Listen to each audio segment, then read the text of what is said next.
করতে চাইছি সেটা হচ্ছে মেন ছিল আমার কাছে ওবেসিটি। তো ওবেসিটির সাথে সাথে হরমোনাল একটা ইমব্যালেন্স প্রবলেম তো রয়েছে।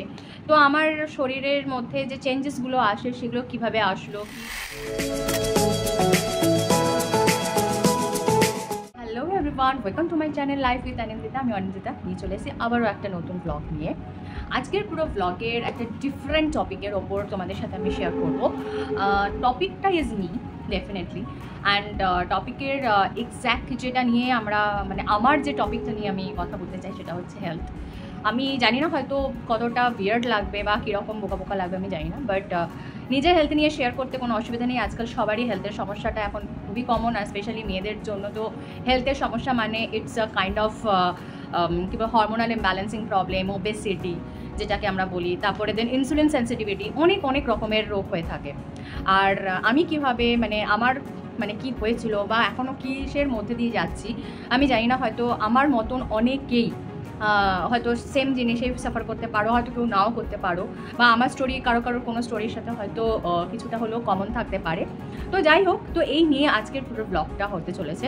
তো তোমাদের কাছে একটাই জিনিস বলবো যে সুস্থ থাকো, ভালো থাকো, কিন্তু সুস্থ থাকা ভালো থাকাটাও একটা ভগবানের বিশাল আশীর্বাদ আমি যেটা মনে করি। আজকাল দিনে যদি কেউ বলে যে আমি খুব ভালো আছি, সুস্থ আছি, তার থেকে বড় হয়তো ভাগ্যবান আর কেউ হয় না, সেটা আমি মনে করি। আর তার থেকেও বড় হচ্ছে কেউ যদি বলে যে আমি একদম সুস্থ, আমার শরীরে কোনো রোগ নেই, কোনো কিছুই নেই, তো সেটার মতন আমি তো মনে করি যে অ্যাটলিস্ট সেই মানুষটার কাছে সবথেকে বড় প্রপার্টি হচ্ছে তার শরীর। কারণ আজ যদি আমি ভালো থাকি, সুস্থ থাকি, শরীর ভালো থাকে, আমার বডি যদি সব কিছুতে গুড রেসপন্স করে, সব কিছু ভালো মন্দ সব কিছুকে খুব কুইকলি অ্যাবজর্ভ করতে পারে, অ্যাডাপ্ট করতে পারে, তো সেটা খুবই বলবো একটা লাকের বিষয়, ঠিক আছে। বাট আজকাল যুগে হয়তো সেই রকম লাক হয়তো কী বলবো 10 জনের মধ্যে খুবই একজনের আছে এইরকম। তো আমার যেটা মেন সমস্যা যেটা আমি তোমাদের সামনে শেয়ার করতে চাইছি সেটা হচ্ছে মেন ছিল আমার কাছে ওবেসিটি। তো ওবেসিটির সাথে সাথে হরমোনাল একটা ইমব্যালেন্স প্রবলেম তো রয়েছে। তো আমার শরীরের মধ্যে যে চেঞ্জেসগুলো আসে সেগুলো কিভাবে আসলো, কীভাবে আমি ওভারকাম করেছি সেটাও আমি কিছুটা তোমাদের সাথে শেয়ার করতে চাই। ফুল ওভারকাম আমি বলবো না ডেফিনেটলি, এখনও সেই জার্নিটা আমার কাছে কন্টিনিউ চলছে। অ্যাজ আমার বডি ইটস ডিফারেন্টভাবে রেসপন্স করে, কারণ কারোর হয়তো খুব তাড়াতাড়ি কুইক রেসপন্স করে, কারোর ক্ষেত্রে very delay or late response করে। It's everybody has a different body, in fact বডিও রেসপন্স করে ডিফারেন্ট ওয়েতে। তো আমার যেটা মেন সমস্যাটা হয়ে থাকে সেটা হচ্ছে 2021-এর পর থেকেই আর কি, অ্যাকচুয়ালি হয় আমার বিয়ের পর থেকে। কিন্তু তার আগে অবধি যদি আমি 2020 থেকে যদি আমি দেখি, অ্যাজ আমার প্রফেশন স্টার্ট হয় 2018 থেকে, প্রফেশনাল লাইফ স্টার্ট হয় অ্যাকচুয়ালি 2018-2019-এ। আমি খুব একটা বেশি স্ট্রেসভাবে কোনো সময় কাজ করতাম না। অবভিয়াসলি স্ট্রেস একটা ডিফারেন্ট ওয়েতে থাকতো, কিন্তু সেই স্ট্রেসের জন্য একটা শারীরিক মানসিকভাবে কী বলবো খুবইভাবে এক্সস্ট হয়ে যাওয়া, সেই জিনিসটা আমি কখনো কোভিডের আগে ফিল করিনি। তো কোভিডের সময় থেকে যেরকম আমি ফিল করাটা স্টার্ট করলাম সেটা হচ্ছে বলতে গেলে কোভিডের সময় যখন ওয়ার্ক ফ্রম হোমটা স্টার্ট হলো, ওয়ার্ক ফ্রম হোমের টাইমে আমরা রীতিমতন হয়তো 8 ঘন্টারও বেশি আমরা অনলাইনের সাথে যুক্ত থাকছি, ফোন কলে যুক্ত থাকছি, দেন MS টিমস, বিভিন্ন রকম ওয়েবিনার, বিভিন্ন রকম অনলাইন অ্যাক্টিভিটি যেটা আমাদের কোম্পানি থেকে আর কি বলা হয়েছিল করতে। জাস্ট সেই সময় কোভিডের সময় তো কাজ তো করতেই হবে, বিকজ অফ প্রাইভেট সেক্টর যা যেরকম হয়েছিল সবার ক্ষেত্রে ওয়ার্ক ফ্রম হোমে। তো তখন না একটা জিনিস আমি দেখলাম যে প্রফেশনাল লাইফ আর পার্সোনাল লাইফ কী ব্যাপারটা আমি বুঝলাম। অ্যান্ড এই দুটো ব্যাপার যখন একই জায়গায় লাইন হতে শুরু করলো, তখন স্ট্রেস, অ্যাংজাইটি, ইরিটেশনস লেভেল সব দিক থেকে বাড়তে শুরু করে। তো তখন যথারীতি যেটা খুব হয়েছিল, খুব খিদে পেত বা এটা ওটা খাবার ক্রেভিংস হতো, অ্যাজ ইরিটেশন হতো, আইসক্রিম অর সামথিং মিষ্টি বা অন্য কিছু খাওয়ার জিনিস বানানো, এক্সপেরিমেন্ট করা। ওই সময় সবাই কম বেশি একটা খাবারের ওপরে এক্সপেরিমেন্ট করেছিল। তো সেক্ষেত্রে আমি বলবো আমারও ঠিক সেম ব্যাপারটাই হয়েছিল। তো এইসব করার চক্করে আমি যথারীতি ওই 2020 থেকে 2021-এর অলমোস্ট নভেম্বর, না 2020 থেকে মার্চের থেকে অ্যাকচুয়ালি লকডাউনটা স্টার্ট হয়। 2020-এর নভেম্বরের পর থেকে যখন আমরা একটু একটু করে যখন অফিসে যাওয়াটা স্টার্ট করি বা কাজে বেরোনো স্টার্ট করি, তখন থেকে আবার 2021-এর আবার একটা বিয়ের টাইম আমার আসে। তখন থেকে আমি একটা রিলিফ পাই যে হ্যাঁ আবার বেরোতে হবে, খুব ভালো কথা। কিন্তু যেটা সমস্যাটা হয়েছিল ওয়েট গেইন, বিকজ অফ ভুলভাল খাবার, স্ট্রেস লেভেল একদম পিক লেভেলে পৌঁছে যাওয়া।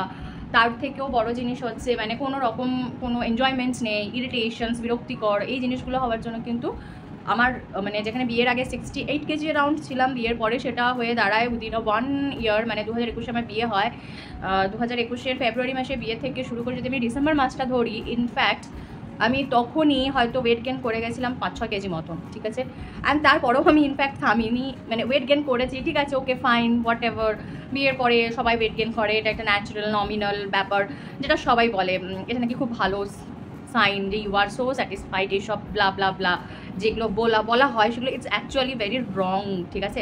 আমি বলবো যে please don't entertain this kind of sentence or this kind of statement. তো সেক্ষেত্রে আমিও মানে জিনিসটাকে ওইভাবেই নিয়েছিলাম।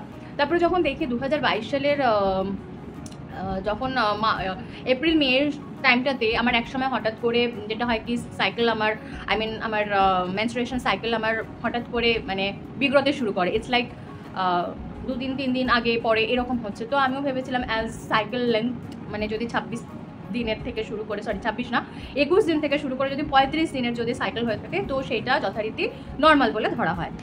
তো আমি সেই কাউন্টে যখন আমি দেখি যে হ্যাঁ ইটস আ নর্মাল, তো ঠিক আছে, I am okay for that. তো এমন একটা টাইম আসে ফ্লো কম হতে থাকে, তো আমি ভেবেছিলাম ওকে ফাইন, ফ্লো কম হয়েছে এই মাসে, তো নেক্সট মান্থে মাইট বি ফ্লো ভালো ঠিকঠাক হবে। তারপরে যখন দেখি একটা মাসে তখন হবে প্রায় মে জুন মাসের নাগাদ করে যখন হবে, আমি যখন একটা মাসে দেখলাম যে সাইকেল শুরু হওয়ার ফার্স্ট দিনে খুবই একটা লো ফ্লো হয়, ঠিক আছে, যেটা একদম নাকে বরাবর। দেন সেকেন্ড দিনও থার্ড দিনও দুদিনই ইটস লাইক 6 ডেতে যেরকম একটা ব্রাউনিশ ডিসচার্জ হয় যেখানে শেষের দিকে, আমার সেটা সেকেন্ড অ্যান্ড থার্ড ডেতে শুরু করে আর কি, ঠিক আছে। তো যার জন্য আমার কাছে না এটা টু সাম এক্সটেন্ট অ্যালার্মিং ছিল, what happened with me, something is wrong with me. আর আমাকে অনেক কলিগরা অ্যাকচুয়ালি আমাকে বলেছিল যে মনিন্দিতা তুই একটু ডক্টর দেখা, একটু খুব ফোলা ফোলা লাগছে তোকে, something is wrong with you, তো আমাকে এরকমভাবে বলেছিল। তো আমি সেটাকে খুব একটা বেশি পাত্তা দিইনি। যথারীতি আমি একটা নর্মাল থাইরয়েড টেস্ট করি, সেই থাইরয়েড টেস্টে আসে 3.35 করিবন অ্যাসে। সো তখনও কিন্তু as per the lab test report ওটা কিন্তু ন্যাচারাল রেঞ্জের মধ্যেই হয়। তো তখনও আমি পিরিয়ডস আমার তখন ছিল মানে এই পুরো সিমটমটা মানে ওই ভেরি ব্রাউনিশ সিমটমটা আসার আগে অবধি তখন আমি দেখলাম অল ওকে। তো আফটার নেক্সট মান্থের পর যেটা আমি দেখলাম যে না কিছু একটা যখন এরকম ব্যাপারটা হলো তখন আমি দেখলাম যে না something is wrong with me, মানে কিছু একটা হয়েছে আমার শরীরের মধ্যে, কিছু তো একটা হয়েছে যার জন্য এরকম কোনো দিন হয় না বা কোনোবারেও হয় না। আর আমার মা আমাকে একটা কথা বলতো যে থাইরয়েড এমন একটা জিনিস, থাইরয়েড কিন্তু যখনই হবে মানে তখন কিন্তু পিরিয়ড সাইকেলে খুব চেঞ্জেস শুরু করে, আর শরীরে কিন্তু খুব অত্যধিক একটা চেঞ্জেস শুরু হয়ে যায় হরমোনাল সাইড থেকে। তো অনেকে লাকি, আমি শুনেছি যে থাইরয়েড হরমোন হয়তো খুব বেড়ে গেছে, 7-8 হয়ে গেছে, তো সেক্ষেত্রেও অনেকের পিরিয়ডস খুব ভালো মতন ফ্লো হয়েছে। বাট আমার ক্ষেত্রে ইজ উল্টা, ঠিক আছে, মানে অল্পতেই আমার symptom it's like very crucial symptom. So আমি কোনোদিনও আমি একটা জিনিস ব্যাপার ভাবি যে আমার শরীরে যদি কিছু একটা মানে প্রবলেম হয় আর কান্ট ইভেন মানে স্টিক অন দ্যাট, হ্যাঁ হচ্ছে ঠিক আছে হবে নেক্সট মান্থ দেখবো বা তারপরের মাস দেখবো, যেটা অনেকেই করে থাকে, সেটা আমি করি না অ্যাজ সাচ। আজ আমি এইরকম কখনো নিজেকে নিয়ে মানে ভাবাটা শুরু করিনি, বা নিজেকে নিয়ে তখনও আমি অতটা খুব একটা বেশি সিরিয়াস ছিলাম না, বা এত হেলথ চেক আপ নিয়ে খুব একটা বেশি মাথা ঘামাতাম না। তো যাই হোক, যখন আমি ওটা দেখি তো TSH level, T3 T4 level যখন আমি পুরো থাইরয়েড প্রোফাইলটা যখন চেক করালাম, তো যথারীতি আমি সেটা দেখতে পেলাম যে আমার TSH লেভেলটা almost 4.45। So 4.45 it's like it's almost nominal, মানে নিয়ার অ্যাবাউট টু 5, যেটা অ্যাকচুয়ালি রেঞ্জের মধ্যে থাকে as per the lab report আমি বলছি। তো সেক্ষেত্রে যখন দেখলাম যে এই মানে একটা 4.45এই যদি আমার এই কন্ডিশন হয় তাহলে তো মানে ইটস ডেঞ্জারাস ফর মি, ঠিক আছে। তো আমি যথারীতি একটা গাইনোকোলজিস্ট কাছে যাই, তো গাইনোকোলজিস্ট সমস্ত রকমের টেস্ট দেয়, ইনসুলিন সেন্সিটিভিটি টেস্ট দেয়, সেটাও আমি তখন জানতাম না what is insulin sensitivity. Okay, তো insulin sensitivity, fasting serum, then complete CBC, as again TSH level, then আরও কী সব ছিল, হ্যাঁ সুগার লেভেল ছিল অবভিয়াসলি, ব্লাড সুগার লেভেল, এইসব টেস্ট করে উনি আবার নেক্সট ডেতে আসতে বলে। তো আমি যথারীতি গেছি, তো করে টোরে দেন সব কিছু টেস্ট করে দেখা গেল যে আমার হিমোগ্লোবিন লেভেল এমনি সবসময় কম থাকে, অ্যাটলিস্ট 9.7 কে আশপাশ থাকে, ঠিক আছে, কখনোই আমার 10 হয় না। যেদিন আমার যে মাসে আমার সাইকেল মানে অ্যাকচুয়ালি হয় না বা কম হয়, তো সেই মাসে আমার হিমোগ্লোবিন লেভেল 10.10ও হয়ে যায়। তো I don't know is it মানে actually good or wrong, I don't know. তো এটা কারো যদি জানা থাকলে কাইন্ডলি প্লিজ আমাকে জানিও যে ইটস ইট রিয়েলি মানে okay or not, okay. And the second thing is that, যেটা আমি দেখলাম যে আমার ব্লাড সুগার লেভেলে অলমোস্ট আমি প্রি ডায়াবেটিক, অ্যাজ আমার ওয়েট ছিল তখন it's almost about to 82 kgs, no it's almost about to 78 और 79 kgs, ठीक है। আমার প্রেসক্রিপশন से लिखा हुआ है, but sorry I actually not willing to disclose my prescriptions, so please don't worry. আমি যথাসময়ে দেখাবো ডেফিনেটলি, এখন নয়, আমি জাস্ট ব্যাপারটা বলছি তোমাদের সাথে, যে শেয়ার করছি পুরো ঘটনাটা। তো সেক্ষেত্রে তখন আমি যখন দেখি যে মাই গুডনেস, আমি প্রি ডায়াবেটিক, যেখানে আমার বাবা হয় ডায়াবেটিক্স পেশেন্ট ডেফিনেটলি, আমার মা থাইরয়েড পেশেন্ট। তো সেক্ষেত্রে আমারও একটা কোথাও মানে মাথার মধ্যে ঘুরছে যে মানে আমি শরীরটাকে নিয়ে কী করবো। মানে আমাকে তখন ডক্টর বলছে যে তোমাকে ওয়েট ডেফিনেটলি কমাতে হবে, as your height 5 feet 4 inch, so your ideal weight is 56 to 60 মধ্যে তোমাকে হ্যাভ টু বি রিডিউস। তো আমি একটু ভাবলাম, সব কিছু ভাবছি মানে কীভাবে কী করবো না করবো। মানে আমার ট্রান্সফরমেশনটা ইটস ভেরি ডিফারেন্ট। আমি তোমাদের কাছে আমার পিক শেয়ার করবো ডেফিনেটলি, যে ইটস টু মাচ, মানে তোমরা দেখতে পাবে আমার ছবিটা, আমি তোমাদের সাথে ডেফিনেটলি শেয়ার করবো। আর এরপরে যখন সব কিছু যখন নিয়ে বেরোলাম, তখন দেখতে পাচ্ছি যে আমার টিএসএইচ লেভেল ইজ হাই, আমার blood sugar level also high. মানে যেখানে আমার HbA1c ইটস 5.8, হ্যাঁ, যেখানে HbA1c মানে যেটা আমাদের ব্লাড গ্লুকোজ লেভেলের যেটা হয় না, সুগার লেভেল মাপতে গেলে 3 মাসের একটা মানে what's it's my diet, what is my actually lifestyle. So এটা সমস্ত কিছুটা তোমাকে ধরিয়ে দেবে যে তুমি অ্যাকচুয়াল 3 মাস ধরে তুমি কী খেয়েছো বা কীভাবে তুমি তোমার ডায়েট মেনটেন করেছো, লাইফস্টাইল মেনটেন করেছো। তো 5 মানে সেই HbA1c it's kind of this, okay. তো যথারীতি 5.8 যখন আসলো, তো I mean I am almost pre diabetic patient, ঠিক আছে, যেখানে 6 is ডায়াবেটিক্স পেশেন্ট হিসাবে ওটাকে মানে ধরা হয়, পেশেন্টে ধরা হয়। তো তারপরে দেখলাম আর কী ছিল। হ্যাঁ, ফার্স্টিং সিরামটা ঠিকই ছিল, ইনসুলিন সেন্সিটিভিটিটা একটু হাই ছিল, প্রোল্যাক্টিন লেভেল অবভিয়াসলি, যেটা main important thing I just want to share with you all, prolactin level also was my high, that like 45, যেখানে it's normal range around to 30। তো সেক্ষেত্রে মানে আমার প্রোল্যাক্টিন লেভেল ওয়াজ 45 or 50 কে আশপাশ ছিল, 2 মাস ছিল তখন। তো ডক্টর আমাকে বললো যে তুমি কি কোনো ইস্যু প্ল্যান করছো বা এরকম কিছু। তো আমি বললাম যে না, আমি ইস্যু প্ল্যান এখন করছি না 2021 সালে, বিকজ অফ আমার হাজব্যান্ডও তখন জব সূত্রে আর কি পোস্টিং ছিল বাইরে, তো কোনোভাবেই আমাদের পক্ষে পসিবল ছিল না। তো আমি ওনাকে বলেছিলাম যে কাইন্ডলি আমি এটাকে নিয়ে আগে ট্রিটমেন্ট করাতে চাই। তো যথারীতি উনি আমাকে অ্যাজ ইউজুয়াল, ও হ্যাঁ, পিসিওডি অলসো ধরা পড়েছিল, রাইট। তখন ইউএসজিও আমাকে করতে দিয়েছিলেন উনি, আমার পিসিওডিও ধরা পড়ে, আমি কী করে ভুলে গেলাম আমি জানি না। তো পিসিওডি ধরা পড়ে, তো তখন উনি সব কিছু জিনিসের জন্য অ্যাজ ইউজুয়াল যেটা আই হেড দিস থিং, সেটা হচ্ছে কন্ট্রাসেপটিভ পিলস, ঠিক আছে, যেটা আমাকে দেওয়া হয়েছিল। That medicine name was Yasmin, ঠিক আছে, যেটা বেয়ারের কোম্পানির হয়। তো ইয়াসমিন দিয়েছিল। তো উনি আমাকে বলেছিলেন যে না, এই মেডিসিনসটা তুমি 3 মাস কন্টিনিউ করো। অ্যান্ড 3 মাস উনি আমাকে মানে যেরকম দিয়েছিল সেটা হচ্ছে ওই 21 দিনের একটা করে, দেন 1 সপ্তাহের একটা গ্যাপ দিয়ে, তো ওইভাবে আর কি কন্ট্রোল করতে চেয়েছিল। তো যথারীতি তো 3 মাস হলো, সবই হলো, কিন্তু টু সাম এক্সটেন্ট আমার ফ্লো ঠিকঠাক হচ্ছিল না। কোন মানে মানে আমি খুব একটা মানে বুঝতে পারছি যে আমার কিছু একটা ঘটছে। প্রোল্যাক্টিন লেভেল তাও যখন উনি আমাদের একটা মেডিসিন দিয়েছিলেন, আমার মেডিসিনের নামটা মনে পড়ছে না, যেটা উইকলি 1 টাইম খেতে হতো, ঠিক আছে। অ্যান্ড ভিটামিন ডি অলসো আমাকে ভিটামিন ডিও টেস্ট করতে দেওয়া হয়েছিল, তখন আমার ভিটামিন ডি ছিল দ্যাটস 19, মানে ইনসাফিসিয়েন্ট, মানে সাফিসিয়েন্টের থেকেও যে সরি ইনসাফিসিয়েন্ট না, ইটস আ ডেফিসিয়েন্সি, রাইট। তো ভিটামিন ডি অলসো ডেফিসিয়েন্সি আমার মধ্যে ছিল। তো তখন আমি জানতাম না যে actual vitamin D how much important playing the role in our body. সেটা নিয়ে আমি একটা পরের দিকে একটা ব্লগ ডেফিনেটলি তোমাদের সাথে শেয়ার করবো। তো সব কিছু মিলিয়ে উনি আমাকে একটা ভিটামিন ডি ট্যাবলেট দিল, উনি আমাকে একটা মেটফরমিন ট্যাবলেট দিল, যেটার জন্য আমার মানে পিসিওডিতে হেল্প করবে, অ্যান্ড থ্রু আপ দ্য জার্নিতে আমার ওয়েট লসও হেল্প করবে। তো এটা একটা মেন ছিল। তারপরে উনি আমাকে একটা থাইরয়েড মেডিসিন উনি প্রেসক্রাইব করেন, ঠিক আছে। না, থাইরয়েড মেডিসিন তখন উনি প্রেসক্রাইব করেনি বাই দ্য ওয়ে।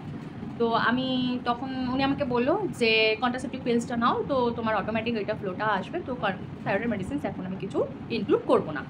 তা আমি যথারীতি সেভাবেই চলতে থাকলাম। তো 2 মাস 3 মাসের পর আমি যখন দেখলাম ইগেন আমার থাইরয়েড লেভেল বেড়ে কিন্তু অলমোস্ট 5.85-এর দিকে শোট আপ করেছে। তো যার জন্য আমার মানে মেডিসিনস খাওয়ার পরেও কিন্তু অ্যাকচুয়ালি কোনো রকম আমার কাছে সেরকম হেল্প করেনি।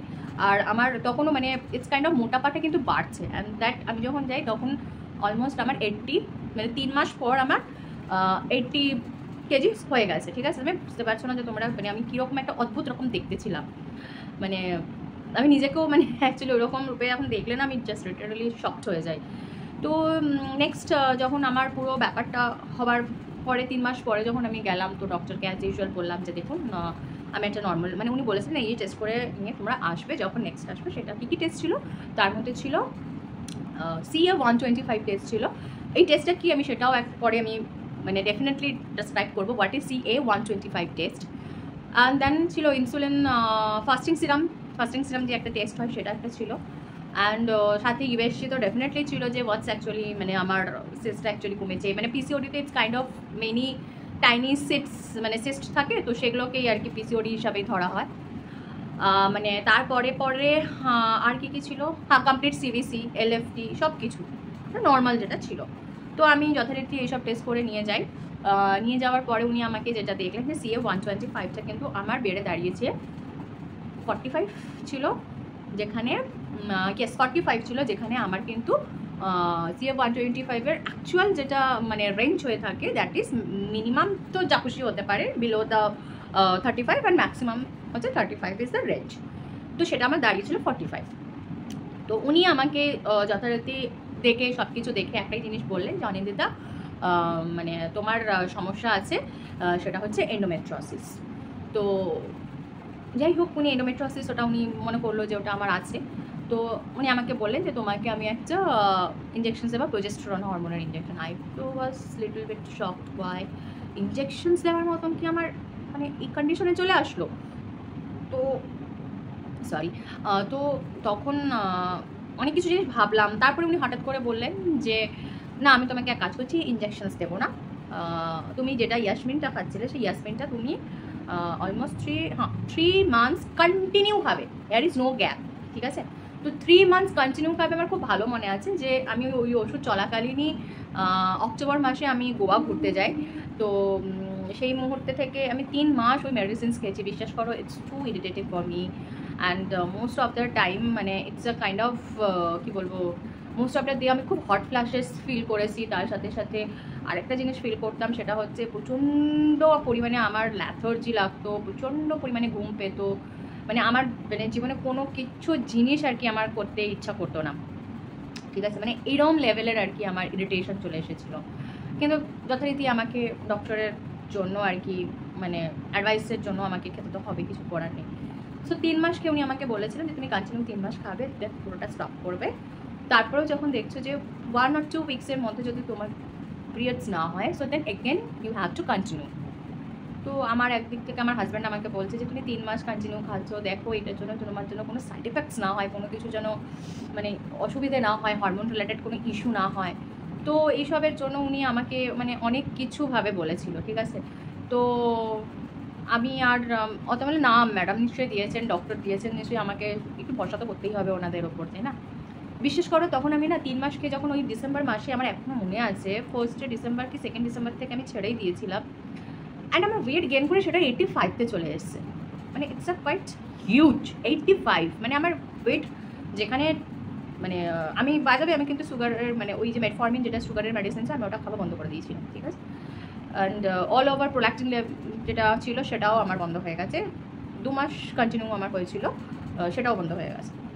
শুধু চলছিল কিসের মেডিসিনস, আমার ইয়ের মেডিসিন চলছিল শুধু, ওই এন্ডোমেট্রিওসিসের জন্য ওই ইয়াসমিনটা আমার কন্টিনিউ হচ্ছিল। তো বিশ্বাস করো দ্যাট মোমেন্ট আমি মানে এত ফ্রাস্ট্রেটেড হয়ে গেছি যে এটাতেও হচ্ছে না, মানে তাহলে what should I do then. তখন আমি ইউটিউব খুলে দেখছি যে কীভাবে মানে পিরিয়ডস আনা যায়, কীভাবে মানে কী করতে হয়, বা কীভাবে আমি এন্ডোমেট্রিওসিস কন্ট্রোল করতে চাই, বগেরা বহুত কিছু আমি সার্চ করেছি। বিশ্বাস করো একটাই জিনিস আনসার ইচ্ছে, you have to change your lifestyle, you have to change your body, you have to accept this thing, you have this kind of problem, and then accordingly তুমি সেভাবে নিজেকে প্রিপেয়ার করো। এবার প্রিপারেশন তো করবো, সব কিছুই করবো, তো তার জন্য আমার হেল্প লাগবে কারো যে আমাকে সঠিক রাস্তাটা দেখাতে পারবে। আমি তো সবই করে নেব, আমি খাবারও পারলে খাবার মানে ছেড়ে দেবো খেতে, কিন্তু সেরকমভাবে করলে তো মানে সেটা তো আর ওয়েট রিডাকশনস হবে না, মানে ওয়েট হয়তো রিডিউস হবে বাট আমার ম্যালনিউট্রিশন হয়ে যাবে, that is also not acceptable, right? তো দ্যাট মোমেন্ট আমি আবার ডাক্তারের কাছে গেছিলাম যে এই হচ্ছে, দেখুন আমার এই সমস্যা হচ্ছে, হোয়াট শুড আই ডু। তখন উনি আমাকে আবার কী সব একটা ডেঞ্জারাস মেডিসিন দিয়েছিল, that is something progesterone medicines আমাকে দিয়েছিল।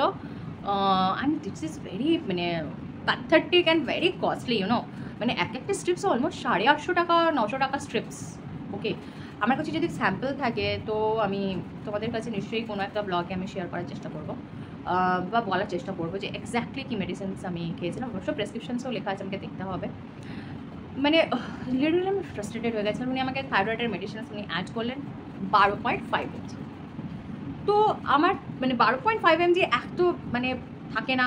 আমি আমার মানে ফ্রেন্ডসদের জিজ্ঞেস করলাম, কলিগদের জিজ্ঞেস করলাম, 12.5 বলে সেরকম খুবই কম অ্যাকচুয়ালি মানে হয়, যেটা মানে মেডিসিনসের হয় বা হয়তো পাওয়াও যায় না। তো যথারীতি আমি একজন এন্ডোক্রিনোলজিস্টকে আমি মানে দেখাই, মানে হরমোন বিশেষজ্ঞ ডক্টরকে আমি দেখাই। তো উনি আমাকে সাজেস্ট করে যে Anindita, if you are not planning issue, তো till the time of date কিন্তু তোমাকে কন্টিনিউ থাইরয়েড মেডিসিনসটা খেতে হবে, অ্যান্ড সেটা শুরু করবে ডেফিনেটলি 50 mg দিয়ে, ঠিক আছে?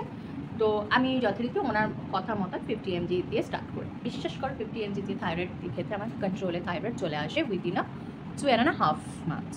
অ্যান্ড ইন বিটুইন আমি অনেক লাইফস্টাইল চেঞ্জ করি, কীভাবে কী করি সেটা ডেফিনেটলি আমি তোমাদের সাথে নেক্সট ব্লগে শেয়ার করবো। তো আজকের ব্লগটা ডেফিনেটলি অনেকটা লেন্থ হয়ে গেল। তোমরা মানে জানি না আমার সাথে কতটা তোমরা রিলেটেড। তো আমি শুধু একটুকুই বলবো যে ওবিসিটি মানে হওয়াটা ইটস রিয়েলি মানে কত পাপ না করলে হয়তো ওবিসিটি আসে না, এটাও যেরকম একটা সত্যি কথা। আর এটা আমাদের ভুলের জন্যই আসে, এটাও একটা মানতে হবে, এটা আমাদের ভুলের জন্য আসে। ইটস আ বিগ্গার মিস্টেক, যেটা আমরা বলি আমাদের থেকেই হয় মেনলি। তো জানিও তোমরা যে তোমাদের সাথেও এরকম কোনো ব্যাপার নিশ্চয়ই ঘটেছে, কি ঘটে মানে আমার সাথে তো এটা ঘটেছে। তো আমি আমার পরের ব্লগে তোমাদের সাথে শেয়ার করবো how can I manage my weight as well as আমার থাইরয়েড হরমোন। তো ডেফিনেটলি রয়েছে thyroid medicine thoroughly, but thyroid মেডিসিনের সাথে আমি আরও অনেক কিছু করেছি যেটা আমাকে কন্ট্রোল করেছে very well and little bit quickly, but late হলো little bit quickly for me. তো আজ এই পর্যন্ত, আশা করি আমার ব্লগটা ভালো লেগে থাকবে। জানিও তোমরা কেমন লাগলো। টিল দেন আমার ভিডিওটা দেখতে থাকো। আজকের জন্য টাটা, বাই বাই।